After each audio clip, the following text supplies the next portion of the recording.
extreme weight loss surgery and protein requirements, most people assume that the gastric bypass and other weight loss surgeries are available with no limitations to the people who need them.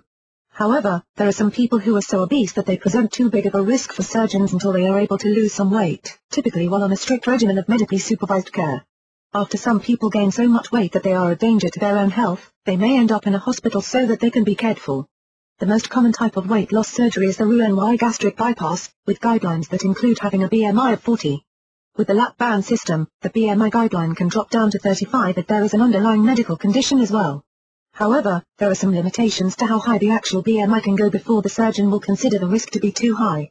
This is an individual consideration for each surgeon and type of surgery. For those who have a BMI that is considered to be too high for conventional surgery, there is an alternative, which includes the possibility of having two surgeries, a primary procedure called the sleeve gastrectomy and then a secondary surgery to convert to the gastric bypass. Also called a banana surgery, because it leaves the stomach in the shape of a banana, it is a safer surgical type for those who are considered to be too obese for surgery to be safe. Healthy diets, not fads. There are over 34 million obese people in the United States. www.stanford.edu, 20 million of them are in a diet at any one point during the year. Diets start, fail and then are tossed aside. The average person has an average of 8 diet books growing dust on his or her shelves. They have several different types of weight loss pills and dietary supplements under their bathroom sink or in the back of a kitchen cabinet. They also have a variety of exercise equipment that they do not even get near except to occasionally dust it. Fad diets are not effective and may even be dangerous. In the 1980s, one of the fads was the all-liquid protein diet. However, this turned out to be dangerous and not sustainable. The new and more improved liquid protein diets are better, however, they are not advocated for long-term use but may be perfect to jumpstart a balanced and healthy weight loss plan. Long-term use of the liquid protein diet may cause gallstones in as many as 25% of people who are using it. In addition, because they have such low calorie counts, the liquid protein diets may cause a slowed metabolism. Source: the Vanderbilt University Psychology Department. Obesity, metabolism and progress. Metabolism is the speed at which your body uses the food that you take in. Some people are blessed with a super fast metabolism and it may seem that although they eat everything in sight, they never gain a single pound. On the other hand, some people may only seem to nibble at this and that, in tiny amounts, but can never seem to lose any weight at all. It is not always what you eat or when you eat it that determines if you lose or gain weight, but instead this can usually be attributed to your metabolism. The key to long-term and effective, as well as healthy, weight loss is getting the metabolism back in gear.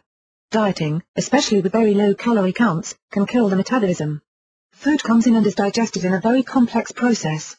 Healthy foods will allow the body to get the nutrition that is needed.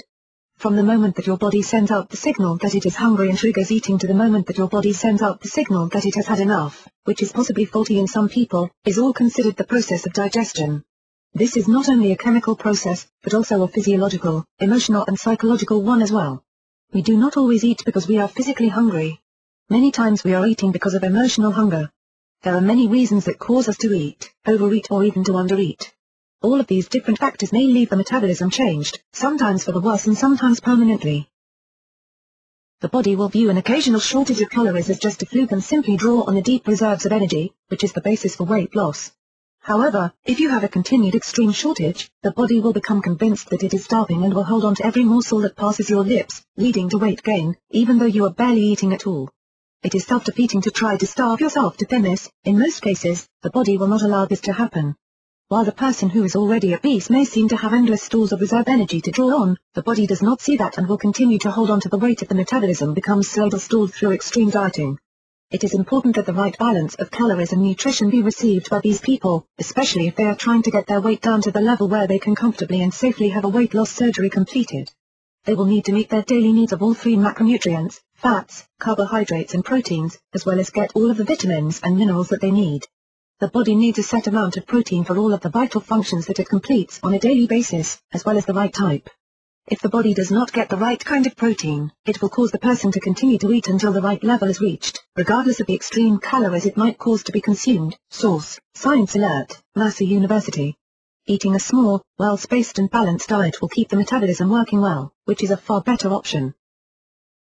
Protein for digestion, metabolism and health. Before the weight loss surgery, during recovery and following its completion, good nutrition is very important. Protein plays a role in every cell and function of the body, including digestion. the body breaks down protein into amino acids, which are then used to make other amino acids as well as hormones and enzymes in the body. Some of these are used in further digestion as well as other functions. Protein is also important because it plays a role in the feeling of satiety, keeping us feeling full on smaller amounts of food. A snack or supplement that is a combination of protein and carbohydrates may go further towards keeping us from overeating at subsequent meals than one that is comprised of one or the other. Protein may also help the patient to recover from surgery faster, allowing for a faster return to daily activities and, hopefully, an active life as well. Considering supplements, after the weight loss surgery, no matter what type is done, the body will only be able to hold a very small amount of food. This means that every bite that goes into the mouth really has to count. Sure, you can eat a tiny chunk of birthday cake, but what will it do for your health? You can opt to drink 3 ounces of cola, but again, does it really help in the long run to do so? You have to make sure that you are getting the right foods in the right amounts, but since each meal will only be a few tablespoons in size, will you really be getting all of the vitamins that you really need? The answer is most likely no, so you will need to supplement. Most protein supplement bars are the size of a regular candy bar and will therefore be too big. If you cut up a chunk and blend it so that you can actually eat it, you won't be getting the right amount of protein or vitamins. Liquid protein supplements such as protein shakes and powders may give a little edge in that department, but again, could be too big to consume and have too many calories. A better option is a liquid protein supplement shot. ProfectR, from Protica, is an example of this and might be the perfect solution for those who have had extreme weight loss surgery. At less than 3 ounces, ProfectR is small enough to be consumed without waste.